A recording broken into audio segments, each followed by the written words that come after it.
Hello అండి, నా పేరు సాయిరామ్. నేను రాజమండ్రి నుంచి అయితే మాట్లాడుతున్నాను. ఈ వీడియో పెట్టడానికి మెయిన్ రీజన్ వచ్చేసి శివశక్తి ఆర్గనైజేషన్ ఒక మంచి కార్యక్రమాన్ని అయితే తీసుకొచ్చింది. అదే పబ్లిక్ వాయిస్. దేశవ్యాప్తంగా ఒక పేరు అయితే బాగా వినిపిస్తుంది. అదే శర్మిష్ఠ ఓలీ అనే ఈ ఒక అమ్మాయి లాచద ఒక అమ్మాయిని అరెస్ట్ చేసి ఎక్కడ కలకత్తాలో ఉన్న పోలీసులు పూణేలో ఉన్న ఒక అమ్మాయిని వచ్చి అరెస్ట్ చేశారు. పూణేలో కూడా కాదు, గురుగ్రామ్లో. అంటే 1470 కిలోమీటర్లు ట్రావెల్ చేసి పోలీసులు ఆ అమ్మాయిని అరెస్ట్ చేశారు. అసలు ఈ విషయంలోకి వెళ్తాయి కనుక ఆపరేషన్ సింధూర్ అనేది జరిగింది చూసారా. మన దేశం పాకిస్తాన్ పై ఒక ఆపరేషన్ సింధూర్ చేశాం కదా. అయితే దీనికి సంబంధించి ఆ అమ్మాయి ట్విట్టర్లోని అండ్ ఇన్స్టాగ్రామ్ పోస్ట్ చేసింది. ఏమంటే మతం అడిగి చంపారు కదా, మనందరికీ తెలుసు వాళ్ళందరూ చంపింది మతం అడిగి ఉగ్రవాదులు. పాకిస్తాన్కి సంబంధించి ముస్లిం ఉగ్రవాదులు మతం అడిగే చంపారు, ఓకేనా.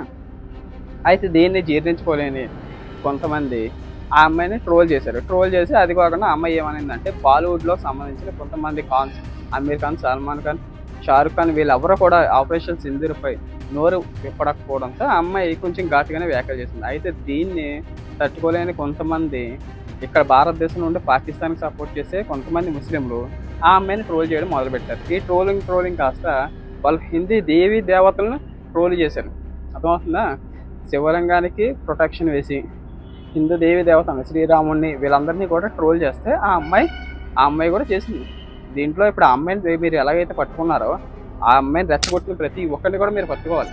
కానీ మమతా బెనర్జీ దీదీకి ఇలాంటివి ఏమీ పట్టవు. ఈవిడికి కావాల్సింది సంపుష్టీకర రాజకీయాలు. అంటే ఒక వర్గాన్ని, కేవలం ముస్లిం వర్గాన్ని ఈవిడ టార్గెట్ చేస్తుంది అనమాట. ముస్లిం వర్గం ఓట్లే ఈవిడికి అవసరం.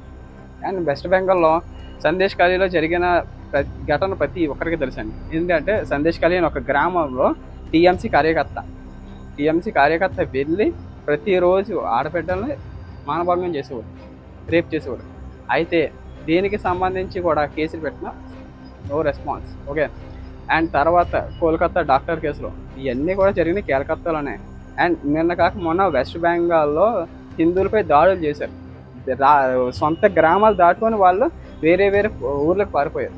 అయినా సరే అప్పుడు కూడా నోరు మెత్తపనే దీది ఎవరో ఫోన్ కేసుగా గొట్టంగాడు ఒక కంప్లైంట్ ఇచ్చాడని 1470 కిలోమీటర్లు ట్రావెల్ చేసి ఆ అమ్మాయిని అరెస్ట్ చేశారు.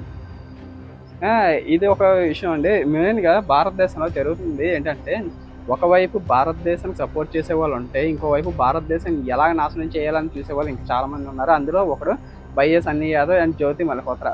వీళ్ళ గురించి మనం ఒక పక్క ఆలోచిస్తూ ఉంటే, మన దేశ రహస్యాలు ఎటువంటి బయట ఏమైనా పెట్టారా అని మనం ఆలోచిస్తూ ఉంటే, ఇటువంటి బేస్లెస్ ఎలిగేషన్స్ చేసి దేశంలో అశాంతిని నెలకొల్పాలని చూస్తే ప్రతి ఒక్కరికి కూడా మీకు భారతదేశం ఇష్టం లేకపోతే కనుక పాకిస్తాన్ దింగండి. ఓపెన్గా చెప్తున్నాం కదా, పాకిస్తాన్కి వెళ్ళిపోండి. మీరు ఏమి ఇబ్బంది లేదు, మాకు భారతదేశంలో ఊడేది ఏమీ లేదు. లేదా మీరు భారతదేశంలో ఉండి వద్దాం మూసుకొని కూర్చోండి. అర్థమవుతుందా? పాకిస్తాన్ జిందాబాద్ అంటే ఈసారి చూస్తూ ఊరికనే సిచ్యువేషన్ దాటిపోయింది. మీరు పాకిస్తాన్కి జిందాబాద్ అంటే కనుక కోసి కారం పెట్టేస్తాం. అది ఎవరైనా సరే. జై హింద్. భారత్ మాత జై హింద్.